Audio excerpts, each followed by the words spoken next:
Price allot இயேசு கிறிஸ்துவின் நாமத்தினால இந்த வீடியோ பார்க்குறவங்க எல்லாரையும் வாழ்த்து வரவேற்கிறாங்க. நம்ம நேற்று தாங்க ஈஸ்டர் செலிப்ரேட் பண்ணோம்.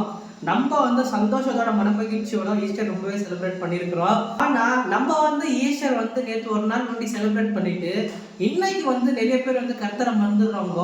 அதே மாதிரி தான் நம்மளும் இருக்கிறவங்க. என்னன்னாக்கா சண்டே ஒன்லி சர்ச்சுக்கு போயிட்டு, அதாவது ஈஸ்டருக்கு, கிறிஸ்மஸ்க்கு, நியூ இயருக்கு, குட் ஃப்ரைடேக்கு, அதே போல் அது கர்த்தருக்கு பிடிக்கலையாமா.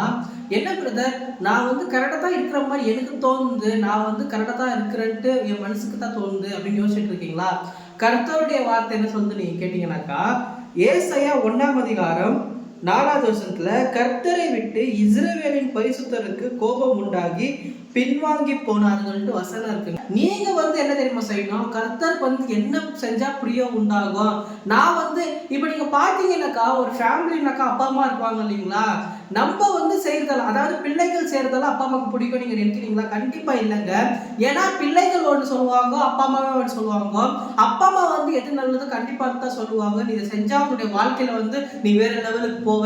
ஆனா பிள்ளைகள் என்ன செய்வாங்க, அவங்க இந்த காலத்து பிள்ளைகள்ன்றதுனால அவங்க மனப்போக்கில போயிட்டே இருப்பாங்க.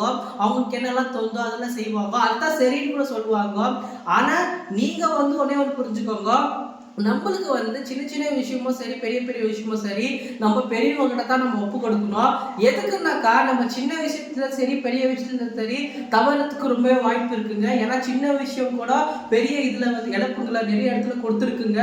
அது உங்களுக்கே தெரியாங்க. இந்த வீடியோ பார்த்துட்டு இருக்கீங்களா, நான் எதை மீன் பண்ணி சொல்றேன்னு உங்களுக்கு கண்டிப்பா புரியுது தானே? இப்போ நம்ம சடனா ஒரு சின்ன கோபம் தான் நம்ம சொல்லுவோம், சின்ன ஒரு வார்த்தை தான் நம்ம நினைக்குவோம். ஆனா அந்த சின்ன ஒரு வார்த்தையும் சரி, அந்த சின்ன ஒரு கோபமும் சரி பெரிய பெரிய இதை கிரியேட் பண்ணி விட்டுறாங்க. சண்டைகளை ஏதாவது ஒரு மெசேஜ் கேட்டிருப்பாங்க, கர்த்தர் உன்னை ஆசீர்வதிக்குவார், கர்த்தர் உன்னை பெருக செய்வார். இந்த மாதிரி கேட்ட உடனே அவங்களுக்கு ஒரு நம்பிக்கை வருதுங்களா? நம்பிக்கை வந்த உடனே வெளியில போறாங்க, வெளியில போற சூழ்நிலையை பார்க்குறாங்க, சூழ்நிலையில பார்த்த உடனே அந்த வார்த்தைக்கான மதிப்பு கூட அவங்களுக்கு தெரிய மாட்டேங்குது.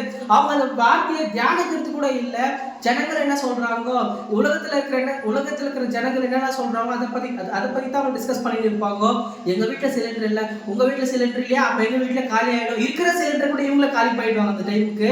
அதே போல இன்னொன்னு என்ன நீங்க கேட்டீங்கன்னாக்கா, எங்க வீட்டுல இந்த மாதிரி ஆயிடுச்சு அப்படின்னு சொல்றேன், மேபி எங்க வீட்டுல அந்த மாதிரி ஆயிடும். அதாவது அவங்க வீட்டுல என்ன நடக்குது, இவங்க வீட்டுல நடக்குதுன்ட்டு இவங்களும் ஒரு அசம்ஷனுக்கு வந்துருவாங்க. என்னுடைய வாழ்க்கையும் மேபி இப்படிதான் இருக்கும்ட்டு. நான் உங்களுக்கு சொல்லட்டுமா, அவங்க வேற நீங்க வேற. நீங்க கர்த்தருடைய பிள்ளைகள், உங்க மேல பெரிய பெரிய திட்டங்களை கர்த்தர் வைத்திருக்கிறாரு. அது நன்மைக்கான திட்டம் தான். இந்த வீடியோ மூலமா கர்த்தர் உங்ககிட்ட பேசிட்டு இருக்கிறாங்க. எத்தனை பேர் விசுவாசிக்கிறீங்க?